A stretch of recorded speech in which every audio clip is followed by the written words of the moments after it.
Masters of Materium podcast. My name is Virtual. I am the CEO and CMO of Mom. I'm here with Grill, our raid master, and Alem, the master of coins. How's it going, boys? It's going good. It's going good. Good afternoon. Good morning to everyone. We're looking forward to having another podcast and YouTube video here with you. Yeah, so we're excited. We're going to be talking about exemplars, and then we're going to go deep diving into the human exemplars today, and then we'll have some follow-up episodes on each class. So yeah, let's just talk about exemplars in general. There's going to be 50,000 of them. There is 5 classes with a lot of different types in each class. And today we're going to be talking about humans. Grill, any thoughts overall on the different classes? They seem pretty well defined. Humans seem to definitely be kind of the crafters and doing some of the basic tasks within Mirandus. Yeah, potion makers, map makers, jewelers, pit fighters, which is we all know is everyone's favorite. So it seems like they're going to be the workhorses of this game in general. Yeah. So yeah, there's humans, orcs, dwarves, halflings, and elves, and they go up in value and decrease in quantity. Alem, overall thoughts on exemplars? Yeah, I agree with that. Humans mostly for crafting, some minor exploration. Dwarves are mostly related to minerals or crafting stuff from the minerals. Orcs for hunting. Halflings kind of a mixture of stealth music and cooking, and then the elves are all exploration based or So I think one thing that's worth noting is I'm assuming people will be able to use, we've talked a little bit about this behind the scenes, people will be able to use any exemplar to do anything, but obviously the way they're designed is each exemplar has a specific buff. And if you really want to maximize your progress and your effectiveness in the game, you want to be using the right exemplar for each task.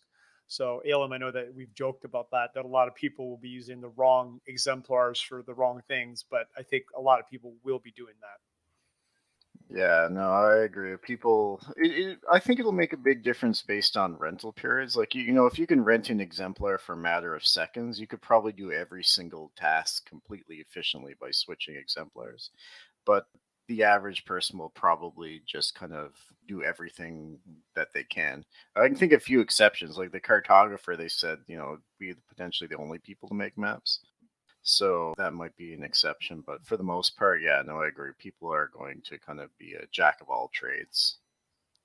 So, one of the biggest questions I see a lot on the Discords is, will there only ever be 50,000 exemplars? Michael McCarthy has said multiple times that yes, there will only ever be 50,000 exemplars. Now, the follow up question that people always have is, well, what's going to happen? Does that mean there can only be 50,000 players? Well, the answer is no. You can probably have between, 500,000 to maybe even 1,000,000 players, because if you own an exemplar, let's say you're playing 4 hours a day, maybe you're renting it out like another 3 to 6 times a day for other players to play with it for 2 to 3 to 4 hours.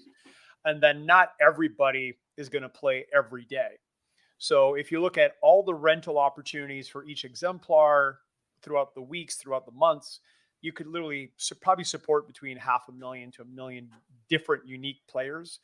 And what they've also said is once that rental system is really kind of maxed out, they're going to start releasing vanilla humans, is what they've called them. So there will be vanilla humans at one point that people can probably buy that won't have any special powers. So, again, this is not financial advice, but we are extremely bullish on exemplars because you'll be able to rent them out, and maybe potentially the rental income alone will be a great return over time.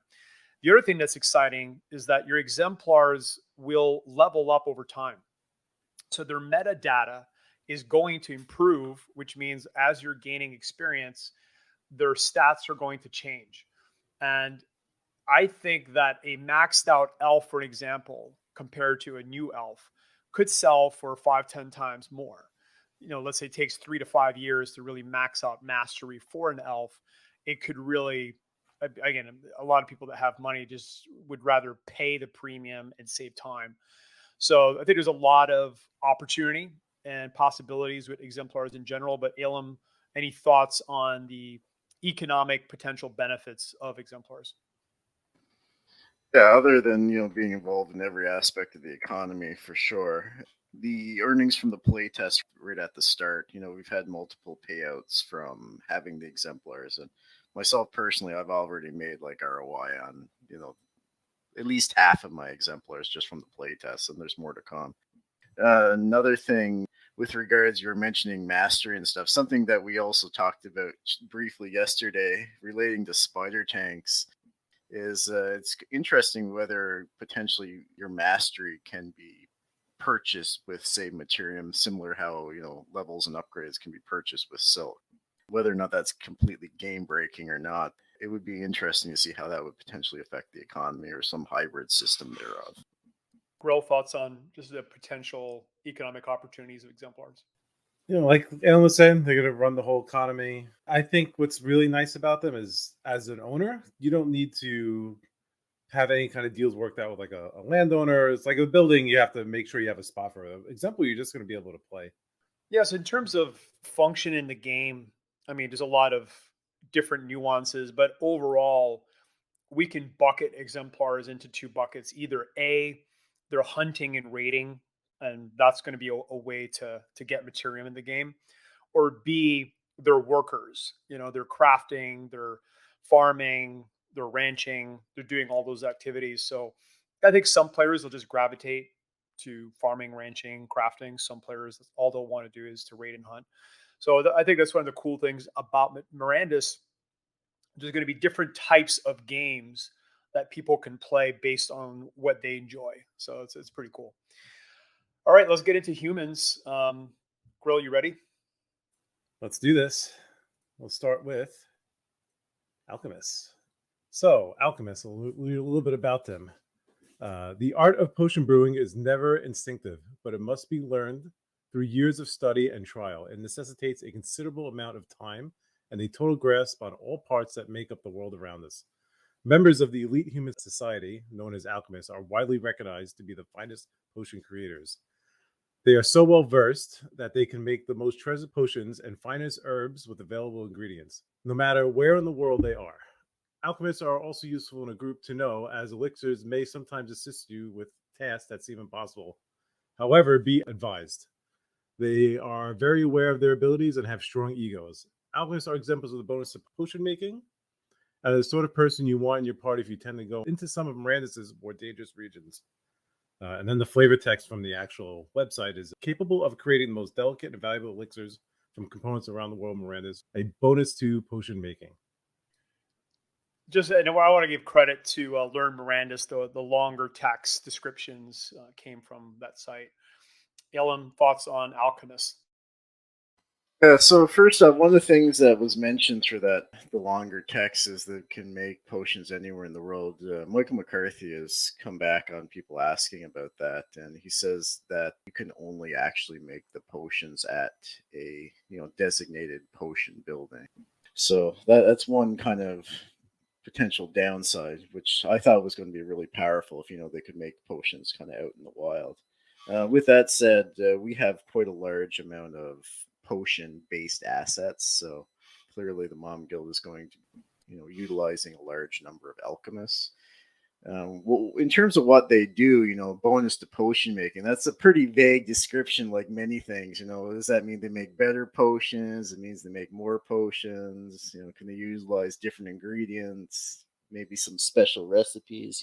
There's so many things that could go into that they can really expand on. I personally have, a decent supply of alchemists as well, and typically consumables in games are quite highly sought after. So I'd expect if you purchased an alchemist, you'd be busy the vast majority of the time. Yeah, I think you brought up one of my biggest questions, which for most of these exemplars, we have no idea. Are the buffs effectiveness? Is it speed? Is it potency? I think with the potion specifically, I'm assuming that they would be more potent. And that's a big question I have too for this crafted item. We know that food, for an example, there will not be levels of stakes. It's going to be the same thing. So that probably means that a true provider is just more efficient. Maybe they're faster. So a lot of questions, not a lot of answers on some of the buffs. But Grill, any thoughts on the Alchemist? Yeah, in my notes here, it's possible maybe they can only use certain types of potions. They can miss them on other people. Like if you played WoW, there was a raid consumable called cauldrons where you place them down and people can take potions out of there, which would be tailored to their class only, but only an alchemist would be able to put the initial cauldron onto the ground. They could have something unique in that sense. Let's talk about just the value of potions in Mirandus, because I know you guys have played a lot of WoW. And by the way, I've always loved potions, and in my real life, I'm in the business of making different potions for brain enhancement, some other things. So yeah, I'm a big fan of potions, but I think the criticalness of potions for dangerous raids, for long raids, for all kinds of things is going to be critical. But yeah, I'd love to hear some of your experiences on the value and the importance of potion. Elam? Potions, certainly for raiding, you kind of use them on cooldown as much as you can, whether it's 2 minutes or 5 minutes or whatever. Like I used to have potions literally macroed into my hotkeys, so I didn't even know I was using them. I was always getting my next fix on those potions. Pre-raid, one of your biggest things is making sure you're stocked up, whether you're the person handing out the potions or whether you're just keeping them for yourselves of all different types. You're going to need potions. In Mirandus, I think a lot of people think like health potions and stuff. I think something like an energy potion, potentially movement potions, that sort of thing would be really highly sought after as well.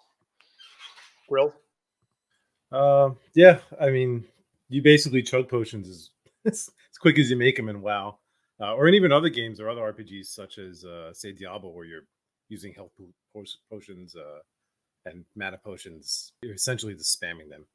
A huge part of that game is like your potion management. As for like some of the buffs, like Alem said, energy would be something different. You could also have stuff that increases strength or speed, or maybe one makes you breathe fire for a minute. There could be some really interesting and unique designs for how the potions work. It all depends on how creative they want to get with them. I want a werewolf potion. There Drink it, you go. become a werewolf at night for a few minutes or a few hours. Absolutely. Yeah, let's talk a little bit about the connection between obviously the different exemplars in the buildings. So obviously there's potion shops in Mirandus. There's a small stand, 10 by 10, and then large potion shops. Ilum and I are blessed and fortunate to have a large potion shop, which is one of the rarest buildings in Mirandus. So we're excited about that. And based on the descriptions, it sounds like you will only be able to craft certain potions at certain shop levels. So there could be some certain potions that can only be crafted in the large potion shops. And I'm assuming, based on what we've heard, that the alchemists will have to be at a certain mastery level in order to be able to make that potion. But one question I have around the alchemist specifically is, will the recipes need to be found and will they be NFTs? And based on what we've heard with other exemplars, I'm pretty certain that's how it's going to work, meaning that you might kill a creature and then get an NFT or a recipe. We already know that blueprints, recipes, and even classes are going to be NFTs, and we'll get those in different drops or treasure chests. I'm assuming too there'll be an aftermarket to buy some of these recipes. But Elam, any thoughts on, do you think that potions will be recipes, NFTs that we'll have to go find or buy off the aftermarket? I kind of expect some combination thereof. Like as you level up your mastery, I'd suspect that you hit the next tier of mastery, unlock some basic abilities and potion recipes, but it also will allow you to access, potentially new recipes out in the wild and stuff. And anything of that nature would improve, the economy, because most potion makers are probably not going to be out, fighting the highest level mobs. So that allows for more trade and such.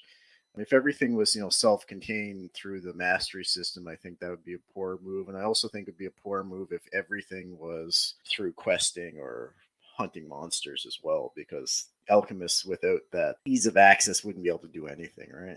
I think it's a great thing. It's a great opportunity for players that, again, they might stumble onto a really valuable potion recipe and get a few $100 for it on the aftermarket. So I think that's what's exciting about Mirandus. There's so many ways that the players will be able to monetize their time and their values. So it's pretty cool. Grill, any final thoughts on the Alchemist?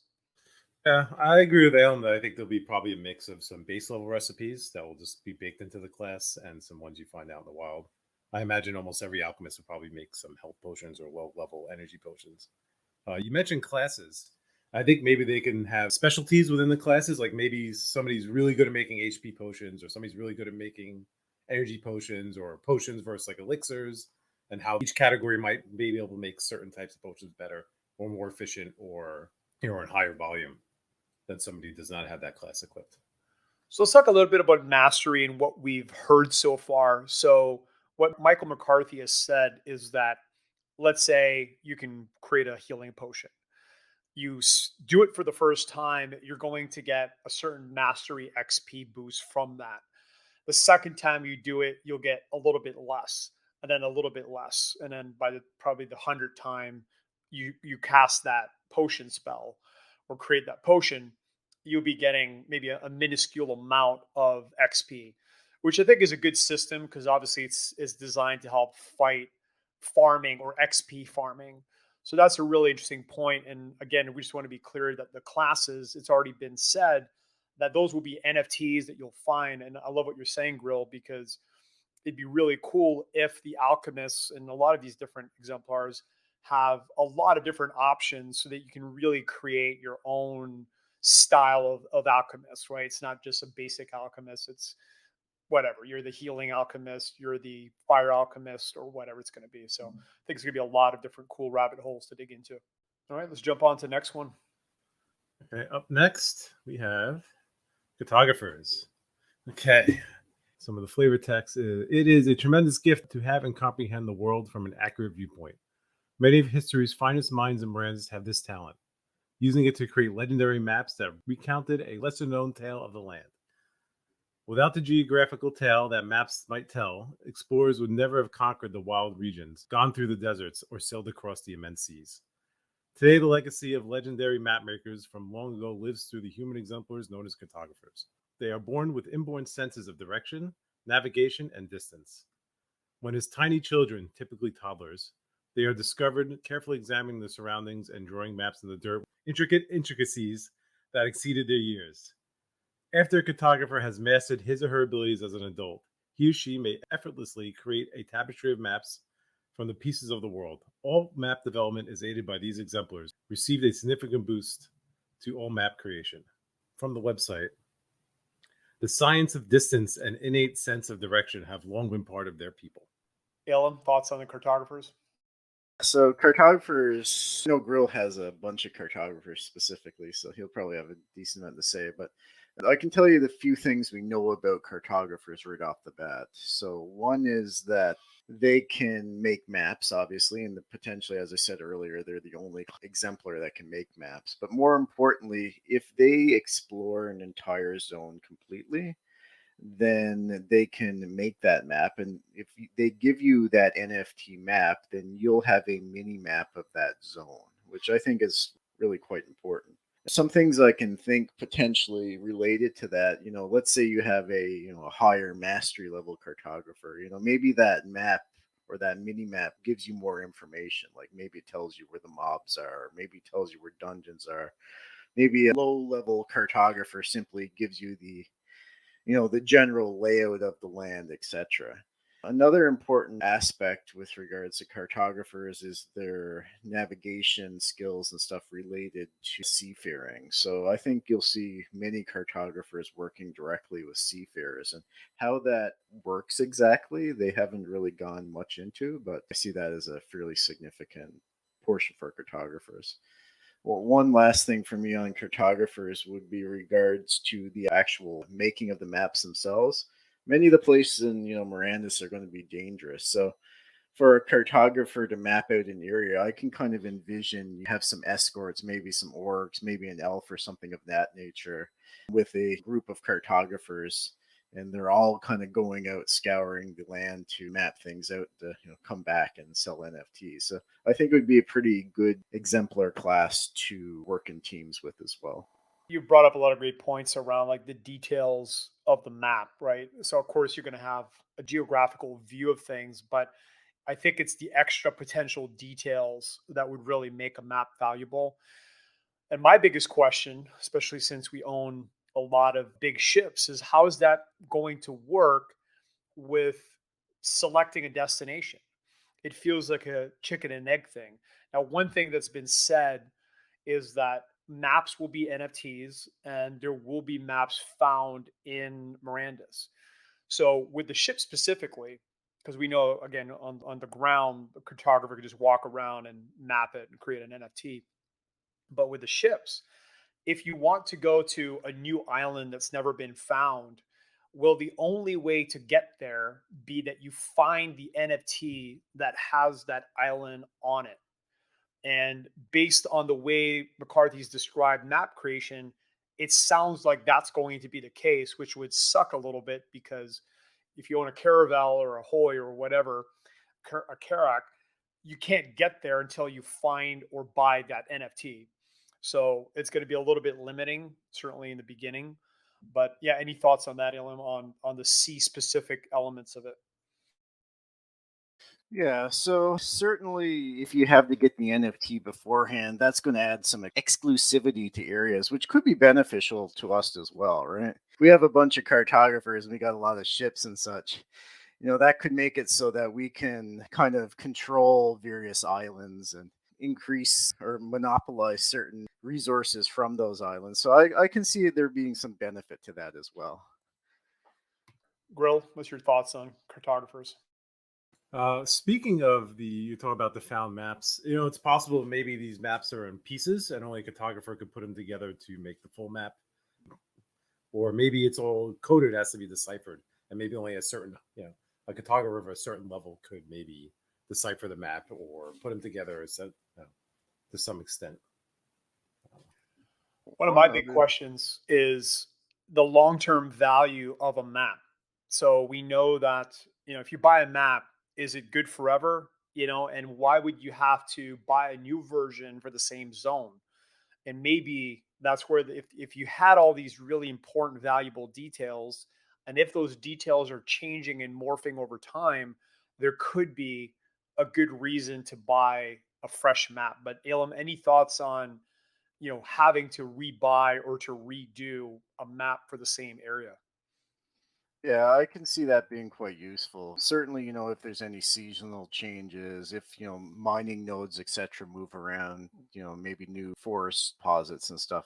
One thing I just crossed my mind that it was mentioned, maybe about a year and a half ago from Michael McCarthy when cartographers were first being released onto the Gala store. He said it would be interesting to see that a cartographer would potentially be the only person that could navigate the Minotaur King's maze and such like that. So you may find that cartographers can be used kind of out trying to find like hidden things that other exemplars couldn't find or be required to, make it through areas that other exemplars by themselves couldn't do, whether they had a map or not even.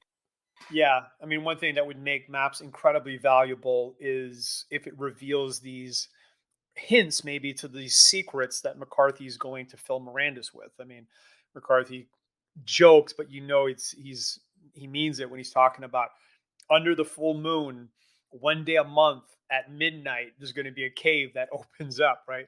So if some of these clues would be in the map, I think that would really boost their potential value. Another thing kind of related to the alchemist that we didn't talk about is foraging for rare herbs. So I'm really hoping that herbs are going to be complex and deep and needed to create all kinds of maybe really powerful potions. Maybe in the maps you could see certain plants or certain regions where certain herbs could be found, flowers could be found. So that's another thing that could be really interesting if it was included in the maps. Grill, any final thoughts? Yeah, as for say those secrets, maybe they can't be mapped. Maybe they can only be found when a cartographer is, at that location at that time. Or maybe they can find like a hint that something might be there at a different point in time. They might have utility beyond just the map making.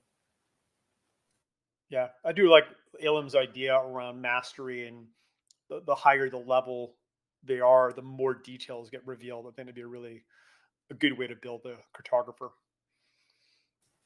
I think we're ready for the next one. Okay, up next, the Goldsmith. Mirandus is a world full of valuable metals, precious resources, and priceless gems and jewels. The Goldsmiths Exemplar Society of Humans has spent many generations perfecting the skills of working with precious metals, such as gold. The Goldsmiths have an affinity for these metals, which seem to come to life under their nimble fingers and superior instruments. A goldsmith may always find work anywhere in the world, creating exquisite jewelry from gold and silver. Goldsmiths, as exemplars, receive a significant boost to jewelry manufacturing, making them some of the most sought-after artisans in the land. Okay.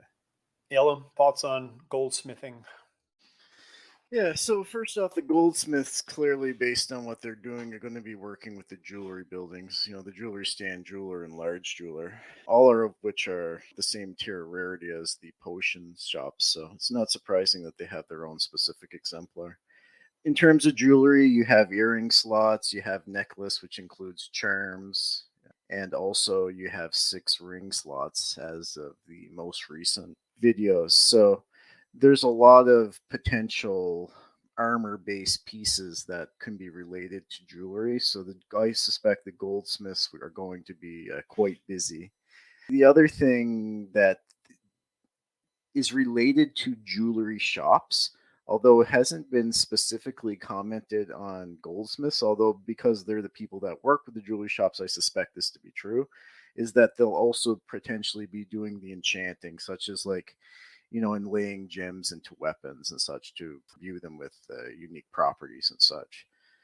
The goldsmiths they're going to be pretty closely related to the dwarves because most gems and such are going to be found through mining and ore and extraction and such. So you'll find a lot of direct correlation there.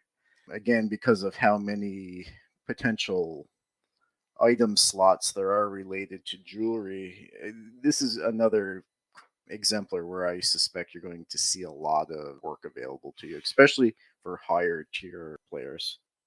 Now, do you think, and we're kind of going a little bit on a tangent, but do you think that the Glimmering Clan dwarves will be the only ones that can find the gems or certain gems?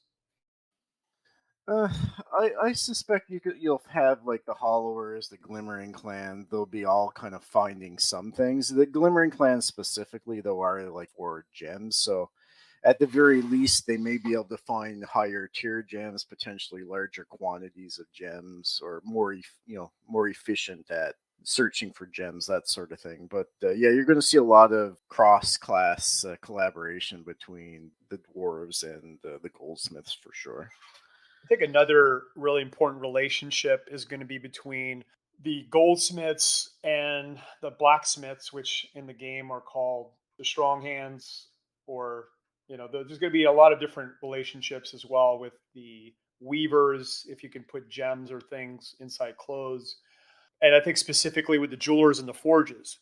So if you're creating a weapon, armor, different things, you might have to go create the sword and then bring it to the jeweler and then get your gems encrusted in it and then get it enchanted, right? So I think there's going to be a lot of different commerce or workflows happening between these different buildings and exemplars, which is cool. Grill, thoughts on the goldsmith? They're pretty straightforward. Like Elm said, they're going to be the gem cutters and enchanters. Potentially, maybe they could be brought out on a hunt, and maybe they can loot certain gems from corpses. Though I imagine that would probably be a dwarf over them. And you were mentioned with the weavers, it's possible they can make enchanted gold thread that could be used in very high level crafts or for decorations for upgrading buildings and such. Yeah, and again, the iron shapers, which is the dwarves that basically be the primary blacksmiths. I think there'd be a lot of working together there, which is what's great about Mirandus. It's really going to be like a real life economy where it's going to be pretty complex supply chain, and Elam's already crafted almost the entire workflow of every type of resource and everything from raw materials to processing to final sales. So it's complex, and that's what I think is going to make it work. Elam, any other final thoughts on the goldsmith? No, I think we've covered most of what's important. It's one of the exemplars that hasn't been spoken of very much to this point, but I'm sure we'll hear plenty more in future playtests. Yeah, it definitely feels like one of the most important humans. All right, let's hop on to the Greencloaks. All right. Greencloaks. Some people seem to have a natural instinct for the woods. They can hear the trees beating hard and know how to push the wood to its limits when it comes to construction. It's thought that the Greencloaks came from a clan deep in the woods, where the bustle of cities and thrum of man could not divert them as they communed with nature. They have the potential to do things with wood that no other craftsperson could achieve, both in terms of cutting and construction. If you need to clear land to plant the farm, having a good cloak on your side will give you an enormous boost in both clearing and turning the timber into something productive. The Greencloaks, as exemplars, are without equal in their connection to the forest and trees. They have a bonus to wood gathering and carpentry. And then the flavor text from the website.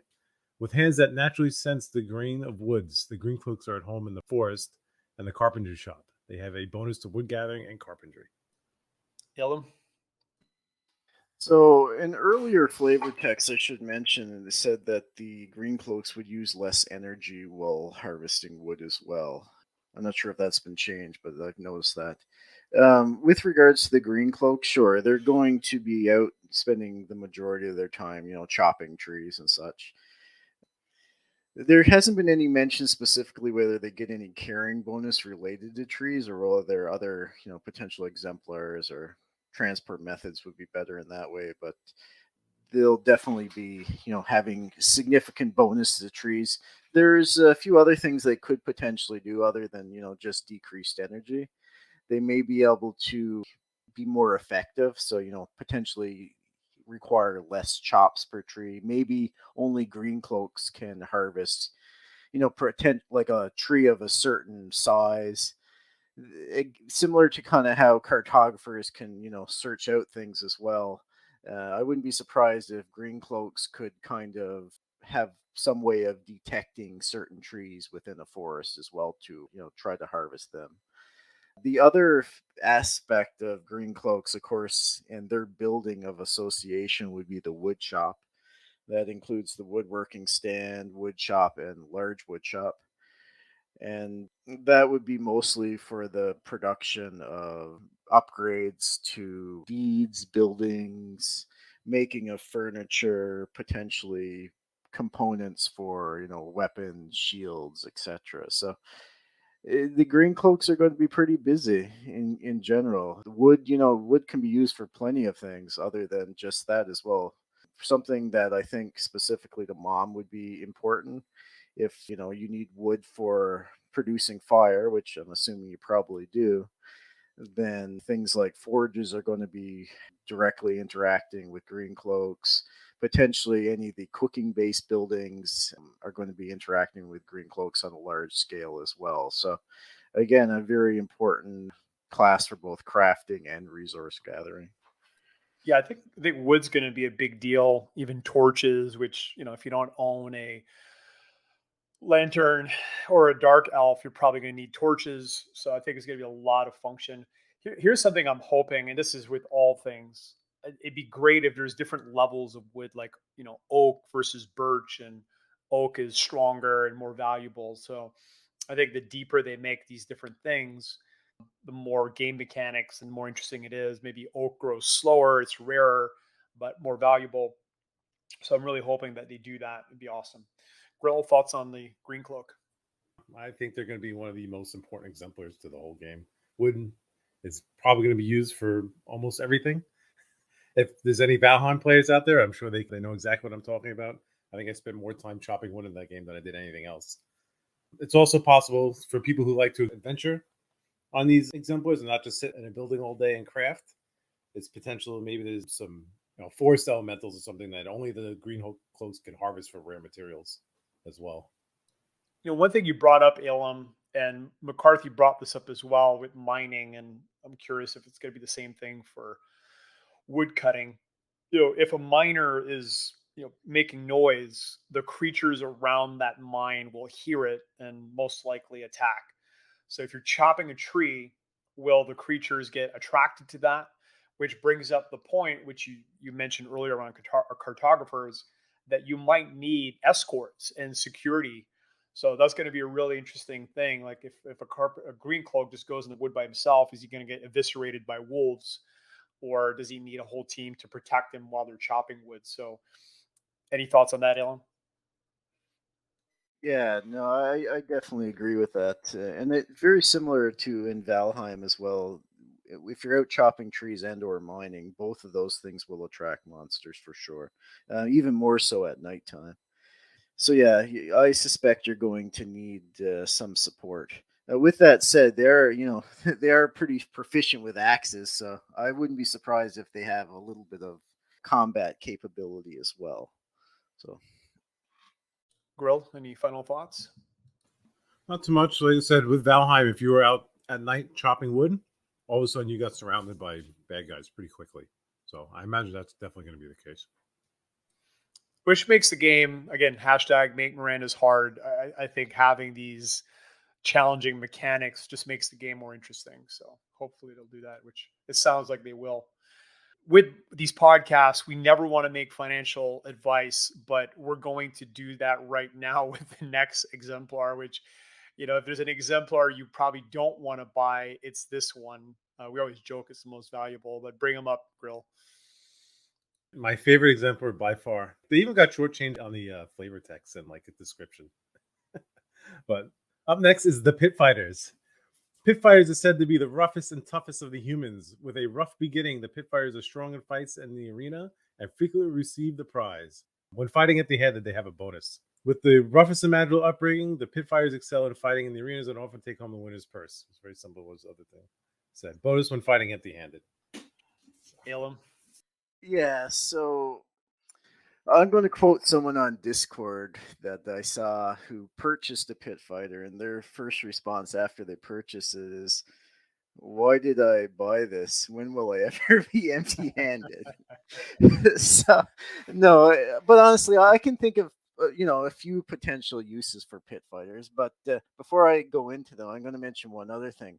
Um, of the 30 exemplars that exist, two exemplars were mispriced, and this is one of them. So the tier one price of a good portion of the pit fighters was only $100 as opposed to $200, um, which is kind of interesting given that based on open sea sales and other potential metrics, they're by far the least liked exemplar.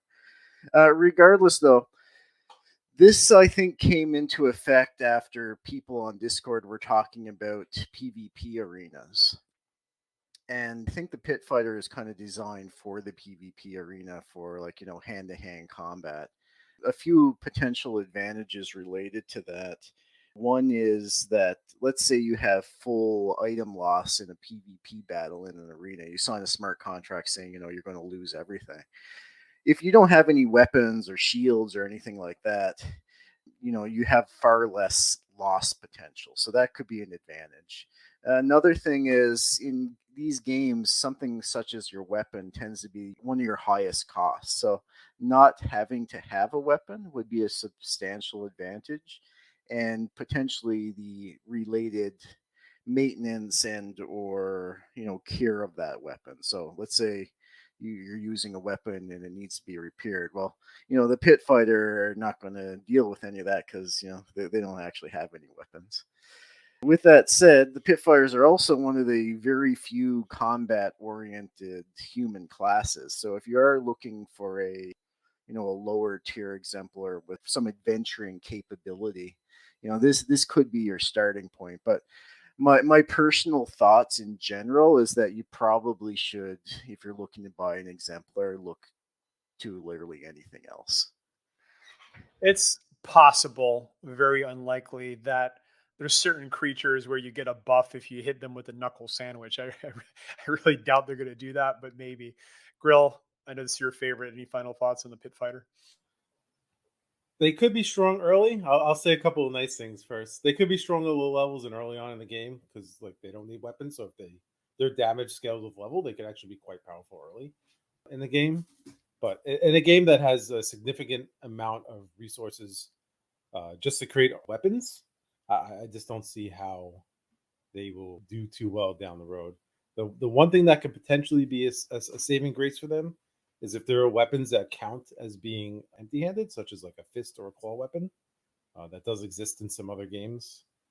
So maybe they can actually use a weapon that gets some kind of scaling, or maybe there's some classes that like a monk or martial artist that scales up the unhanded damage or unarmed damage even further. But other than that, I don't see or have much use for them. I own zero, so that pretty much tells you how I feel about these.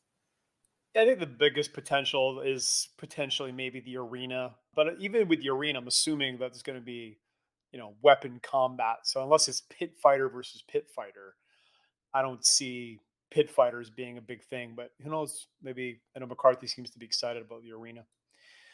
All right, let's hop on to the Riders of the North. Shout out to Wolfenite, who's going to be one of our members at Mom. It's going to be one of the top horse sellers in the game. And yeah, Riders of the North, I think, will be pretty valuable for all of us that deal with horses. Go ahead, Grill.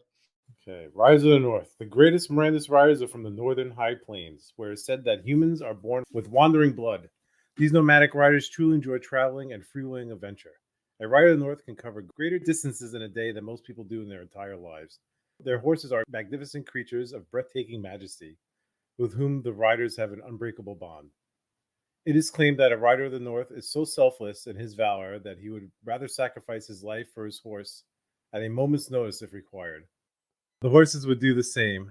The riders of the North receive equestrian and significant boost to all horse-related abilities and skills. And then the flavor text. Nomadic riders of the high plains who travel further a day than most do in a lifetime. Bonus to all horse skills and abilities. Yellow. Yeah, so the Riders of the North, as you kind of allude to, have all horse-related abilities. Now, what is actually considered a horse-related ability? Is that just while you're on the horses, like potentially faster riding speed, better stamina, etc., or does that also include what I would hope it does? It include things such as improved horse breeding capabilities, which I think would be a substantial moneymaker related to the Riders of the North. Rise of the North is one of the earlier exemplars that came out. I think will be related to several different things other than transportation. Like I don't think someone would play a Rider of the North specifically for their own personal adventuring, other than transporting for others, unless there's such things as mounted only combat potentially, in which case a Rider of the North would be quite strong, especially if there is indeed mounted combat. Other than that, I do expect you're going to see most of the Riders of the North, kind of hanging around these stables. And of course, for stables, you have the hitching post, the stables, the large stable, grand stable, and majestic stable. So there's a wide variety of buildings that these exemplars are associated with. Similar to the number of buildings they're associated with is similar to the total number of exemplars. So I would suspect it's quite easy to, acquire work if you were using a Riders of the North. Another decent class, certainly comparing to the Pit Fighter, I would buy the Riders of the North over it. So back to mastery and classes. McCarthy has said that with combat, for an example, there's going to be certain cool moves that you're going to need the NFT for.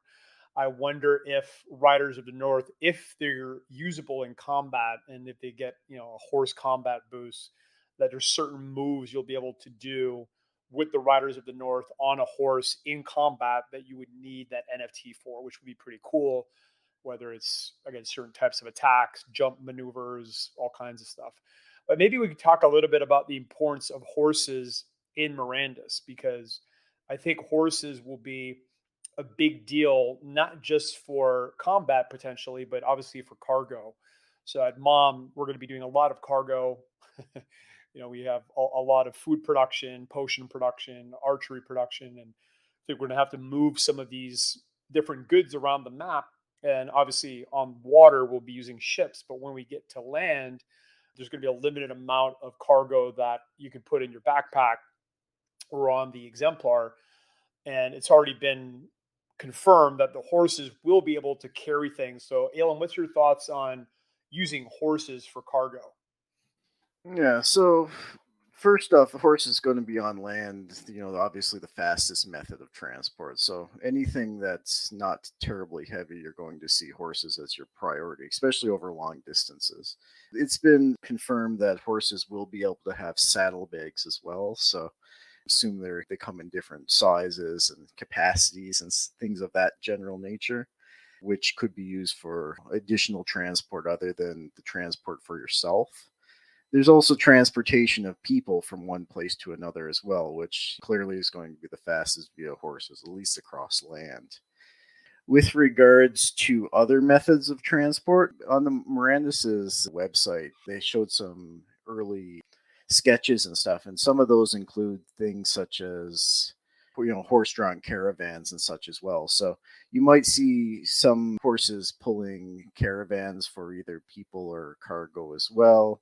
The other thing to comment on, and the Riders of the North may be related as well, although they're having things such as horses, other animals might be related as well, such as oxes, donkeys, and that sort of thing for say working around the farm or for hauling heavier goods, etc. So they may have things related not specifically just to horses. They may be able to actually ride other animals as well, and maybe even able to tame animals, which is something we haven't actually talked about. They could potentially be like the only people they actually tame or form bonds with animals out in the wild. Wolf whisperer alert. Grill, thoughts on the Riders of the North? Well, you guys hit pretty much all the points. I was going to talk about potential for like a multi-person mount, which would be kind of what Alan was just talking about with taming animals, and they might be the only ones that could both tame and drive them. They're definitely going to be the people that are going to be moving stuff across the land. And like you said, hopefully it's not just horses. I think there'll be other types of animals that'll be mountable, and maybe the riders might be the only ones that could use them. Let's go to, I think this is Michael McCarthy's, well, it's one of his favorites. I mean, this one in the Cartographer. So let's hop on the Seafarer. This Seafarer, they made a big post when they released these. All right, the Seafarer, you are a mariner, a seaman. You are envied by those who are bound to their landlocked responsibilities, and you're revered by most of the civilized residents of towns and cities. They are ignorant of your existence. They don't feel the same sense of abandonment as you when you are gently rocked by the surf. They have no idea of the thrilling rush of adrenaline that comes with a squall as it approaches to swallow your crew and ship in its ravenous chaos. They do not truly reside, as you are well aware. Seafarers are compelled to explore beyond the seas with no restrictions. If a seafarer knows how to get to an uncharted island distant from home, they can go there on their journey without risking too much. Seafarers can travel further and faster than other players. In fact, if a non-seafaring adventurer of Mirandus has route instructions to a tremendous treasure trove hundreds of miles out to sea, they should connect with a seafarer to get them there safely for a price. On a tossed ship, a seamen are at ease, and they navigate by the stars. They can row more effectively and use less energy than other people. They can go further and more securely. They may avoid random encounters and seek out hidden marvels using hints and maps. The seafarer may find anything in the open sea as long as they know the location. And then for the flavor text. Born on a Nar in the violent seas of the north, they excel at navigation and finding things lost at sea. Bonus to sailing. Alem, thoughts on the Seafarer? Yeah, so a few things right off the top on the Seafarer. I mentioned there were 30 exemplars, and 2 of them were initially priced differently. This is the other one that was launched at the same time as the Pit Fighter, and their tier 1 price was actually $100.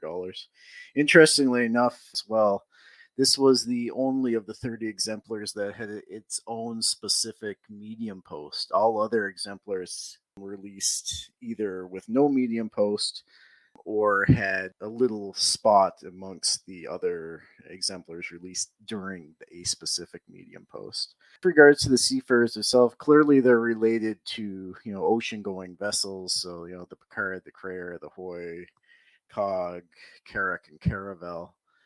One thing that there's been some discussion on, and I certainly hope it's the latter, is can they be solo captain a vessel, or will multiple be required? Like, my own personal views, let's say you're, sailing a caravel, it doesn't make sense to me that a single seafarer can reasonably command a, three sailed vessel out to sea and be able to actually, function in any reasonable manner. But it's something to determine. With regards to chance encounters that they mentioned, so a decrease in chance encounters would certainly, improve vessel time and decrease your chance of failure. We do know there'd be some krakens in Mirandus. Most recent Mirandus video, for a matter of a few frames, you can see actual krakens in the game as well. So that could be a potential chance encounter. Um, they're actually finding of various islands and such in their navigation. They say they're navigating through the stars. I would kind of expect that the cartographer would be doing some of that. Their exact role with the cartographer on ships, to me at least, is unknown at this point. But Seafarer in general, I'd say, is probably one of the most hyped, if not the most hyped exemplar upon release, and something that I think we all have a decent supply of, and certainly you're going to need for any kind of ocean-based transport.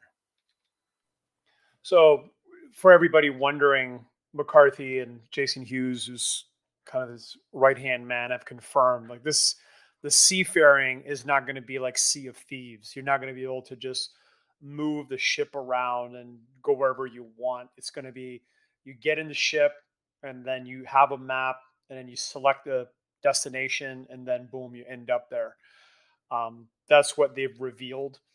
Hopefully at some point it would be cool if, once the game is launched and they've got time and resources, that they continue adding more functionality and gameplay on the ocean. But it sounds like basically it's just going to be a point and click and then you're going to end up wherever the destination is. As you mentioned, there's going to be obviously a deep relationship between the seafarer and the cartographers. Yeah, definitely critical. And I hope it's only one seafarer to run a ship, because I think it would add a lot more challenging logistics. Grill, thoughts on the seafarers? Yeah, I'm thinking that since it's going to be point and click, it might just be like if you add a cartographer and a seafarer or X amount of seafarers, it might lower that time to get from place to place. Maybe one seafarer loads it by a certain amount. But if you're on a bigger ship and you fulfill all the spots with seafarers and whatever cartographer slots there might be, you could do it in the minimum amount of time, making it the most efficient. Bit of mystery about, and not a ton of information about how that's actually going to work yet, even though they've hyped them quite a bit. I have quite a few questions about how this is actually going to work in game still. It sounds, based on what we've heard, though, that the only way you'll be able to move a ship is with a seafarer and with a map. Elam, do you agree with that? Yeah, from everything I've heard, it certainly sounds in that general. So I'd agree with that for sure. Yeah. So there's, again, definitely some power if you own a ship, and or if you want to be part of the seafaring of Mirandus. All right, let's hop on to the next one, which is the Stronghands. Okay, Stronghands, the human exemplars known as Mirandus' finest artisans. They can be found in every corner of this extraordinary game world. Stronghands may be found in almost any town or village. Through the darkest nights, the wettest days, and the most hair-raising experiences, explorers have trusted in their own hands. The Stronghands legacy has been passed down through many generations of the globe's most tenacious workers. The blacksmiths despise inactivity and take pleasure in their most productive days. For the Stronghands, incentiveness is more than a job, it is a way of life. If you have a strong hand for a buddy, your adventures and quests will go more smoothly. These exemplars benefit from a expediency trait, which gives them a speed boost to all crafting. And then for the flavor text, in their culture, hands should never rest. They are focused and energetic workers who greatly disdain lethargy. Elam? So the strong hands are the kind of the jack of all trades of exemplars. The thing about their expediency buff, in general, additional speed in crafting is not terribly beneficial unless crafting times are very, very long. Usually, you want more efficient crafting, so less energy, less resources, higher quality, that sort of thing. Just doing things faster, in general, say compared to an iron shaper, is not going to give you a better cost value relation. With that said, they're the only exemplars that would be associated with many different buildings that don't have their own specific exemplar. For example, let's say the stonecraft shop or the tannery. There's no tanners, there's no stonecrafters and such as well. So these exemplars by far are the most versatile. There's many different shops associated with them. Actually, the only other exemplar that kind of compares in terms of associated shops would be the Proud Hearth. And even that, I haven't done the exact calculations, but I think the Stronghands actually might have more shop association. Meaning that, if you're looking to find a job within Mirandus, your Stronghands is probably literally the best bet.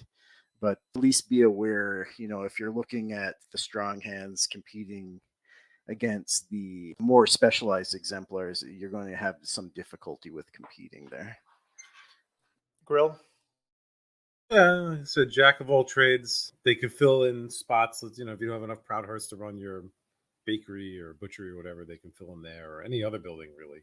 And like Alem said, there's a couple of buildings that don't have any specialized exemplars, like tannery, stonecraft, where they will probably be the main crafters for those buildings.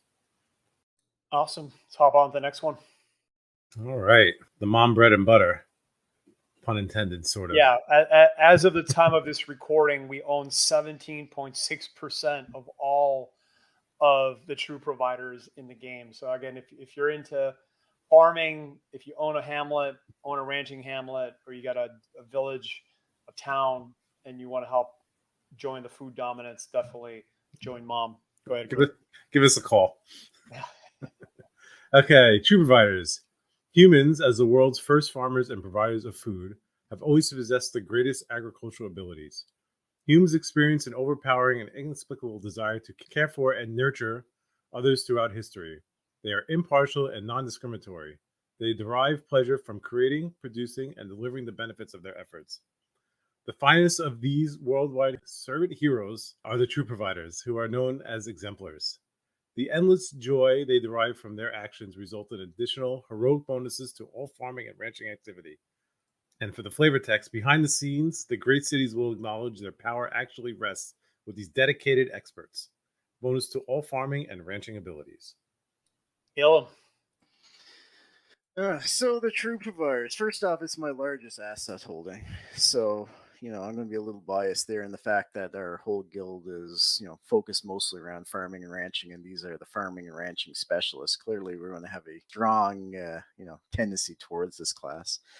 With regards to the true providers, they were the very first exemplars listed for sale, sold out within like seconds, and routinely on OpenSea has been demanding high premiums, sometimes 2 or 3x store prices. A lot of that could be the fact that the Mom Guild, as Virtual mentioned, owns 17+% of the supply, and we're not really selling any of them. So that can have an effect.